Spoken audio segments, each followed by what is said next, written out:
Hello everyone! Today I will present a topic about freedom of speech. Before that, I introduce myself and the group members first. My name is Nur Najwa binti Samiun 1220312 and the first group member is Huzaifah binti Abdul Aziz 1220324, Nur Nabila binti Zulkifli 1220344, Aina Nashuha binti Rifin 1220345, Nur Adriana Shamila binti Idris 1220405, and the last name, Siti Nurmaisara binti Daud Fikri 1220424. Now, what is freedom of speech? Free speech is a crucial right allowing individuals to express their truth and opinions freely.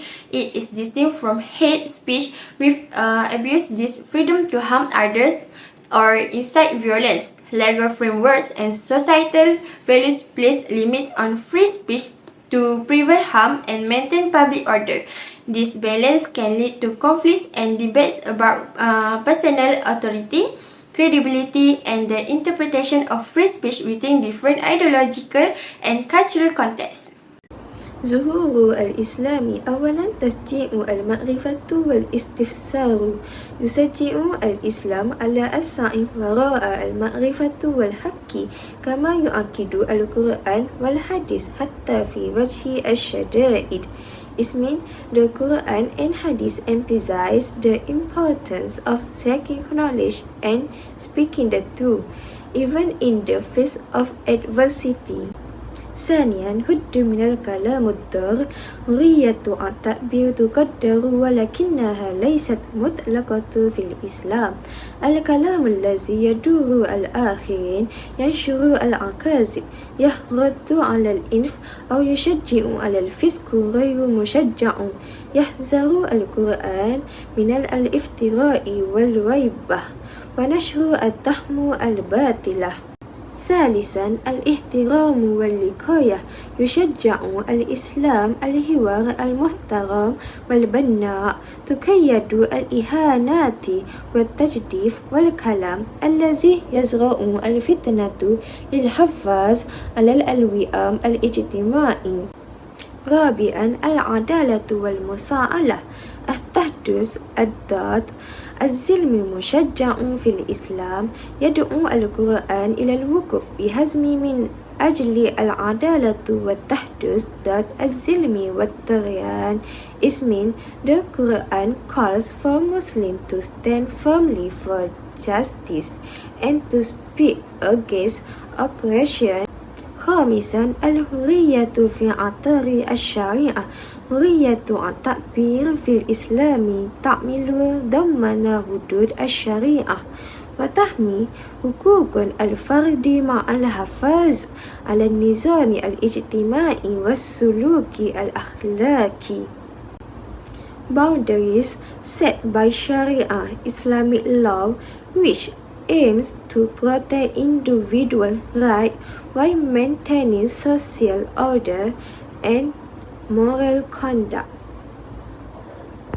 Freedom according to the Western perspective is to give freedom to individuals without limitation.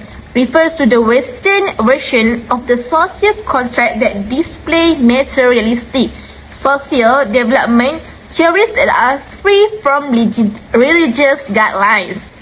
The West that fight for the agenda of freedom is none other than to fulfill three types of individualism demands, which are: first, eliminating the value of faith and spiritual elements of the soul so that there is no consideration of sins and reward.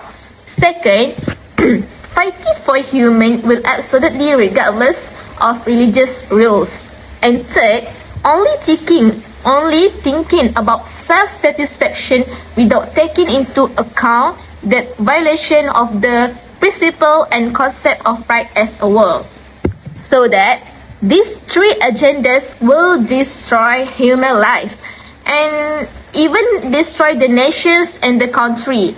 This is because the patience race will make people willing to do anything without considering the truth according to the balance of religion.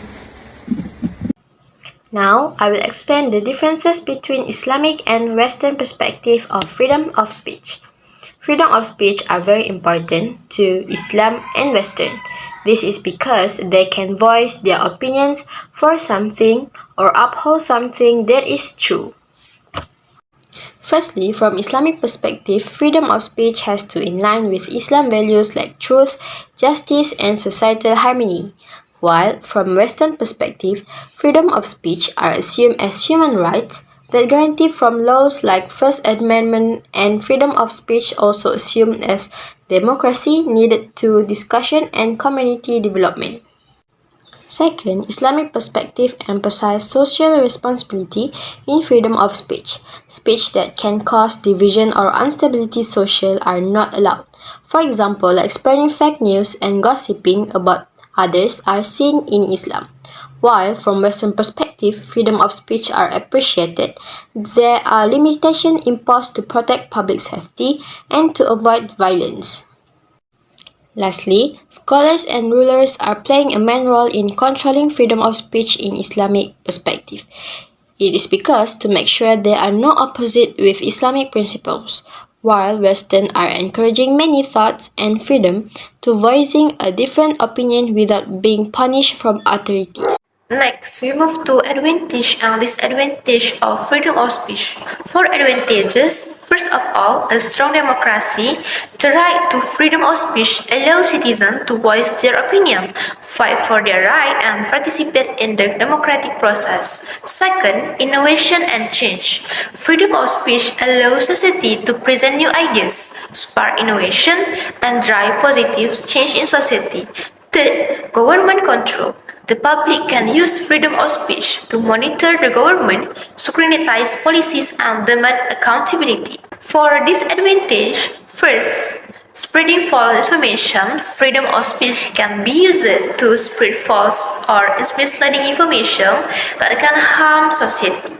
Second, social tension. Sometimes freedom of speech can be lead to social tension, conflict, or even violence if not managed well.